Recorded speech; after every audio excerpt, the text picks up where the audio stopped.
So there is something greater than even the feelings of bondage that we have, that bond we have with the father, mother, wife, children, anybody. There is something still greater and loftier. Don't think that he was a fool. You cannot charge him with unmindfulness and disregard for the mother. Everything was there. But everything depends upon God. God. Your mind is His handiwork. Your heart is His creation. The emotions that you feel are spun and woven by Him. The entire world is hovering on His sky.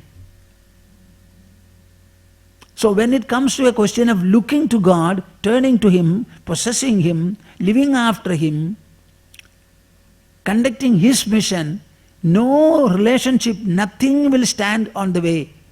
Shankara went to see Govindapada. Almost he felt, I have rediscovered my father. Govindapada also felt, here is a real son, a spiritual son born to me. The Guru initiated the disciple. He was already a very ripe and brilliant soul, Shankara. Very soon he had his illumination. Then the Guru asked him, my dear son, look, all these Vedantic texts, they are almost eaten up by white ants. I don't know whether you are imaginative. When was Buddha born? More than 2,500, nearly 2,500 and odd, 600 years back. And when was Shankara born? 1,200 years back. So what was the gap? 1,300 years. In the 1,300 years, this Vedanta and spiritual wisdom had been completely eclipsed in this land.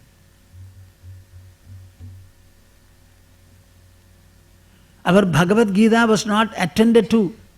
The Upanishads were mostly forgotten. All other spiritual compositions were suspended. That Buddha wave captured everywhere. Because Buddha himself was a prince, so people started following him in large number. Gatanugatatva is a trait of the humanity. If one goes, the other also will go. They are like ants. The second person went, so the third, then the fourth, then it becomes 400, 500, 600. See, in Delhi in the recent election, kya ho gaya? Dekh lijiye. Suddenly ho gaya. Super tsunami ho gaya. That is a greatness of India also.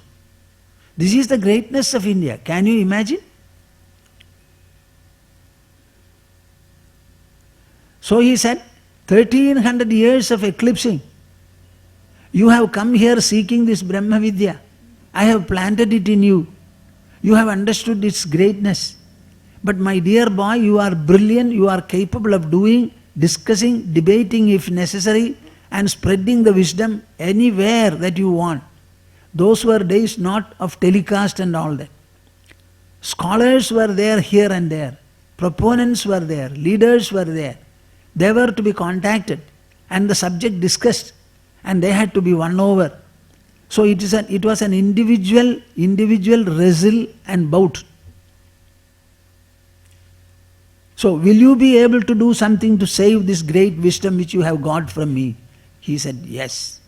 And only because the Guru told him, he started walking throughout the length and breadth of the country, meeting people, facing all kinds of hazards, and did what he did. You tell me what worked there?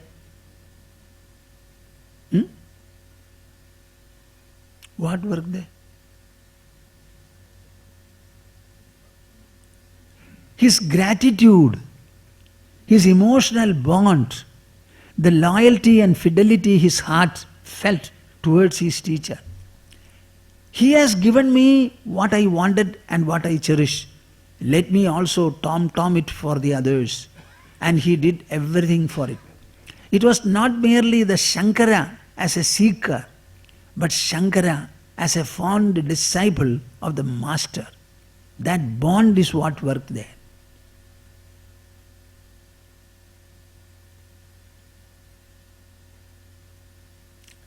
So when Bhartrihari says, Prathama vayasi dattam toyamalpam smarantaha shirasi nihita bhara narikela naranam salilam amrutakalpam dadyuhu ajivanantam.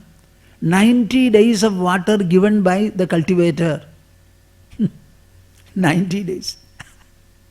And throughout the life, it is giving the water, carrying it on the head. Water was given at the bottom, it carries on the head and it gives you. Coconut tree is the only tree which will make all the substances that we want. Coconut water, the kernel in the coconut, every month the fronds will fall. You will have many things to burn. And the tree itself, the trunk itself is something very good with no branches, tufts, etc. You can get any length of rafter, reaper, etc. People are making cots because the new technology has come. It's not mere carpentry, they saw it so beautifully. The handrails are made, they look so beautiful when polished properly. Cots also are made nowadays. I would have very much liked to have a wooden handrail here, but it was not possible. We were not here also. Everything is given by the coconut tree. So much, very much part of human life. So this is what he wrote, Niti Sadakam. In Vairagya Sadakam, I don't know whether Ma has told you or she can tell you, some of the beautiful verses. They are our special romantic interest, these Vairagya verses written by Bhartrihari.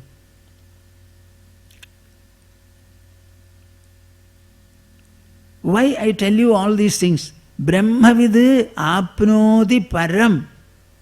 It is the knowledge that is going to be the crowning glory and fulfillment of human life. Does this assembly accept it? Huh? Please remember. Your money is of no consequence. Your wealth is of no significance. Whatever wisdom you have, that alone is going to delight you, delight you, delight you. Yesterday I already mentioned that Vedanta Vakyeshu Sada Ramantaha. Rejoicing and reveling in the Vedanta Vakyas. The Vedanta has made some pronouncement. One pronouncement is this: Prajnanam Brahma. The supreme reality is in the nature of well-developed knowledge. The second declaration is Brahmavid apnodi param. That is what he says here. Vivekachoodamani is a book of inner resources. And the inner resources become best through knowledge. And the knowledge becomes full and complete when it is directed on your own self, the supreme reality. To know that is to have the maximum of inner resources. Na yogena, na sankhena, karmana, no na vidyaya. Bah. He starts it with a negation. Na yogena. By the mere practice of yoga, what yoga does he mean? Asanas, mudras, pranayamas, etc. These are all physical exercises. Physical exercises are physical in nature. Knowledge is an evolute. Knowledge is an evolute of your intelligence. Wisdom cannot be from the body. Wisdom has to be had by psycho-intellectual sadhana. Psycho-intellectual sadhana is based upon the mind and the intelligence. By pranayamas, mudras and asanas, maximum we can say it is the preliminary and helpful. So by the practice of yoga, no, na sankhyena. By the study of Sankhya philosophy, study.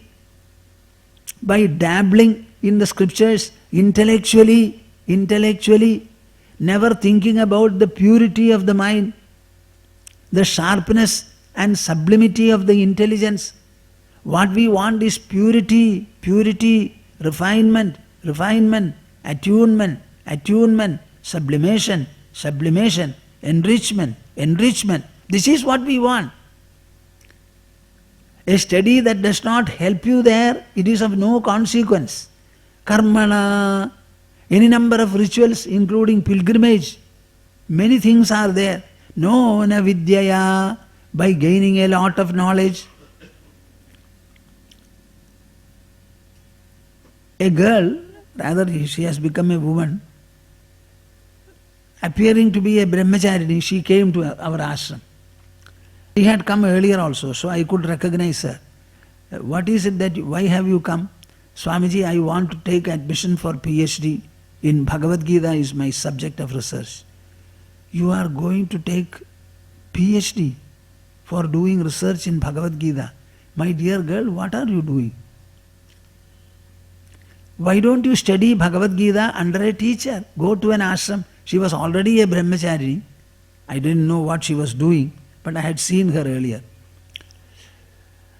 What do you want? I want 10,000 rupees to get admission. I told her, I am very sorry, if you are an ordinary woman, I would not have said anything. Being a brahmachari, you want to go to a household teacher and learn something? What is this?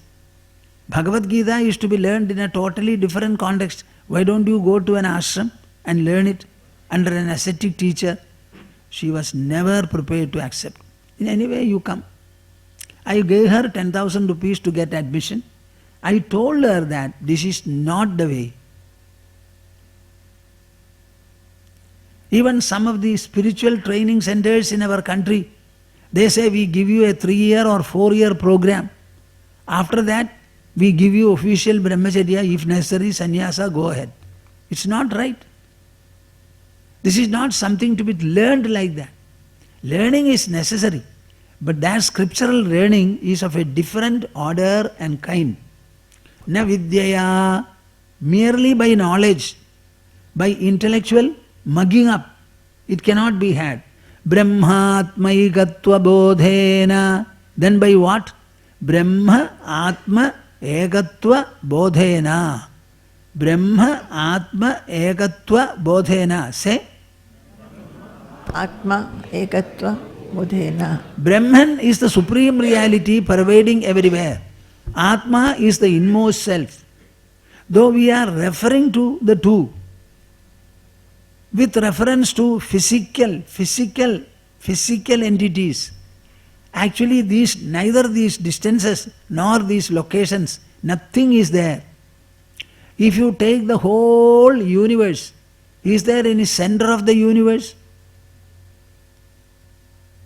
थोड़ा सोचिए ना, बुद्धि तो है.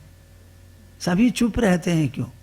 रोज रोज बाजार जाते हैं, कुछ तरकारी खरीद लेते हैं, खा लेते हैं. प्रपंच के प्रति भी थोड़ा सोच लीजिए. Can you locate the center of the universe? Can you tell me the circumference of the universe? तब का आत्मा ब्रह्म होगा क्या? We physically say Atma is here and Brahman is everywhere. This is only a relative statement. Tell me, the air that you have in your body, is it different from the air that is surrounding you? Huh?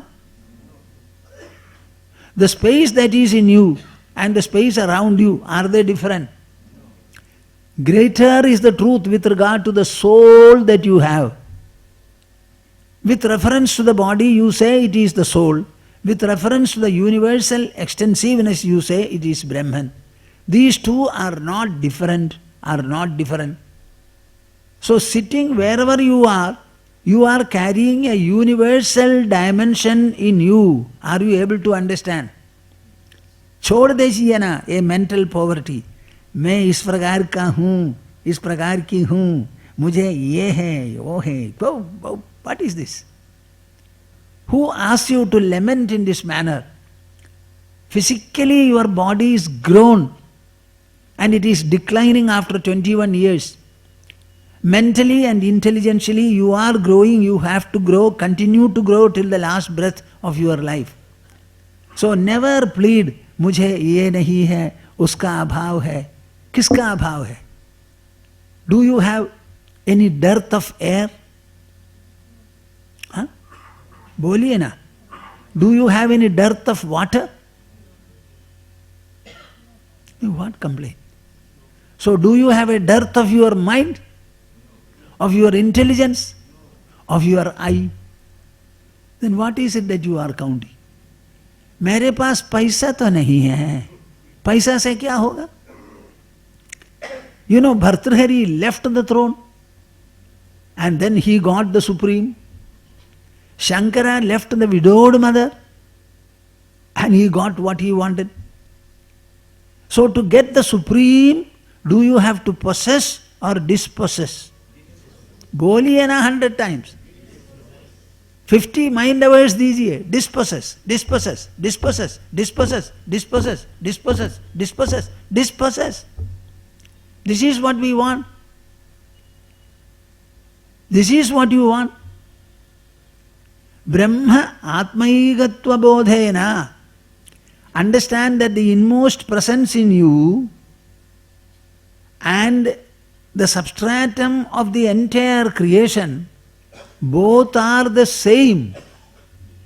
Brahmatmaigatva bodhena moksha siddhyati nanyatha. Moksha means what?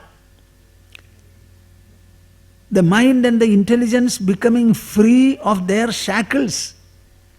What are the shackles of the mind? Impurity, constrictions, kama, krodha, lobha, moha, mada, matsarya. All these are constrictions of the mind. The mind is held firmly by these elements, as a result of which expansion is not there, lightness is not there, freeness is not there, flexibility is not there, assimilation is not there. किसी ने कुछ एक दिन कहा, 12 साल हो गए, फिर भी याद करता हूं। उस दिन उसने कहा ना,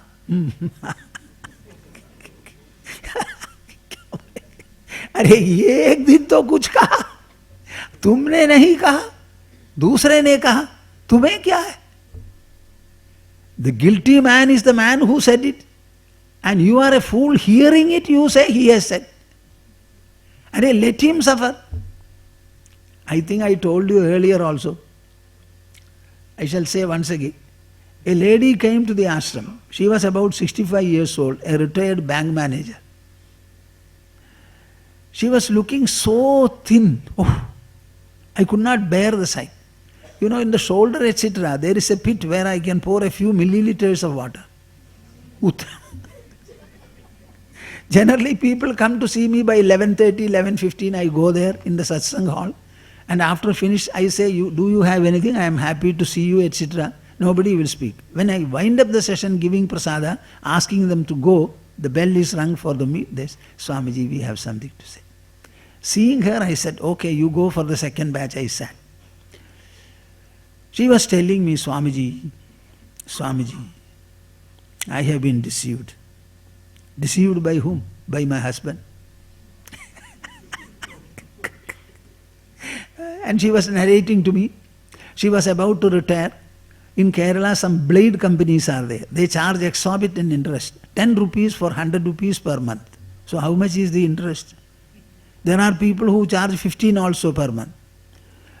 So that company came and said, we know your husband told us that you are going to retire and you will get retiral benefits. We are waiting for them. Your husband owns us. I don't know how much she said, 6 lakhs of rupees or so. And he says that on your retirement he will pay. So we are waiting for the money. Mind you, we are blade company people. She was so much upset, asked the husband. And it is a fact. So she paid off all the loans. Naturally, you know, for a woman not knowing it earlier and this kind of a thunderbolt, then after some time, nearly a year passed, and the husband's sister tells her that your husband, my brother, has mortgaged my fixed deposits and taken money, another 3 or 4 lakhs. So she said, I have 2 daughters, they have got admission. I did not have to pay capitation fees. They have studied well. I have made ornaments and given to them. I told one daughter, you give me your ornaments, I will pledge them and clear. All these things I have done. Now I don't feel like looking at my husband. I have been deceived. So I said, see, luckily you have your pension. The first loan you have cleared. The second loan is from your daughter. Why do you worsen the relationship further? Are you going to run away from the house? No. So please cook your food. Would you like to serve him? No. At least keep the food on the table and come away.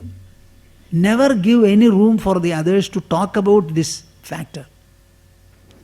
You have enough money to live. Now then finally I said, what did you tell me? I have been deceived. What? I have been deceived. What? I made her say that several times. I have been deceived, I have been deceived, I have been deceived. Now look, you want a solution. Have you deceived? No. Then who has deceived? My husband. Let him grieve and let him become sorrowful. You have no crime at all to your discredit. You are not a criminal. If at all a moral crime has been done, it is by your husband. Why should you take it on your shoulder? Prepare the food. If you like, give it to him. You need not serve. Preferably you serve. And keep quiet. You need not talk to him. Think about good matters. We have many things to read. So I want you to put on at least 10 kilograms of weight in the next 3 months, I said. And I made her smile and she went away. After some time she brings her brother. In the brother's case, his wonderful wife was a cooperative, maybe now also, cooperative secretary. They have got 80 lakhs worth of deposits. All the deposits she has pledged, taken money and spent. After all, being a woman, she cannot spend it immorally. She was liberally giving people. That is his problem. He is a sales tax officer. I said, don't you have enough money to live? Yes. Keep quiet. Don't tell anybody. I have a land. Either you sell the land and clear the loan, or you feel that the land will appreciate, then take some other method, wait. Then I sent him also. See, what is this? And the woman came along with the husband. Along with the husband also she came. So the point that you have to remember is, I have been deceived, not that I have deceived. Somebody told you something 10 years back. Are you to remember and pocket it? He said. Just imagine how we are wasting our life. किसी ने कुछ कहा, तुम्हें क्या है? उसने तो कहा, उसको रोने दो, वो नरक जाए, तुम स्वर्ग में रहो. See, the point is you have to understand it. Why did I say this mental poverty, the shackles of the mind? The mind produces these shackles, wrong memory, wrong association, wrong evaluation. And the intelligence fosters doubt, pride, doubt, pride. A professor in Delhi came to me once and he was asking me, what is the goal of life? I got very inspired. I said, goal of life? What are you talking about? Do you know what life is before asking the goal of life? We are all children of the earth. If earth doesn't have a goal, why should we have a goal? If trees and animals don't have a goal, why should we have a goal? All of them are behaving well. The earth has not stopped revolving. Days and nights are equal even today. Everything is moving on and they don't have a goal. It is their nature to do so. You have a human nature and a human elegance. You have human mind, human intelligence, human senses. Make use of all of them liberally for the benefit of others. Why should you worry about a goal? The real goal of life is to have no goal. Yet do everything in life. Use the eyes to do the best of things, see the best. Use your ears to hear the best. Use your nose to smell the best. That is why we have incense stick, we have camphor, etc. We are very selective. You don't know to value the Indian civilization. We try to provide the best to the eyes, the best to the ears. In a temple you find, what do you find? You find a granite block. You cannot be attracted to a granite block. You have to be fond of the block, thinking that it represents God. So your fondness will have to be of a very great, elevated degree. Everything is good for us.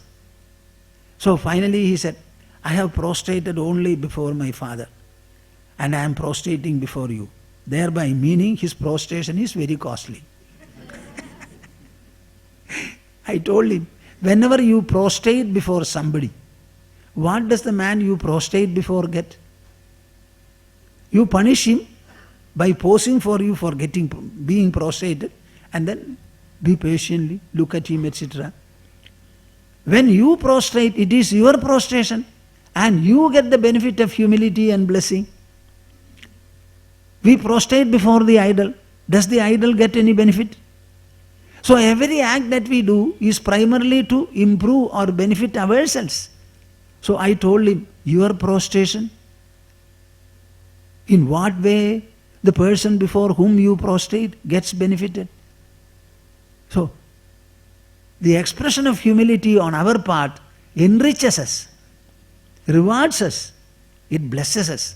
Please understand this. This is why I say, devotion to God belongs to you.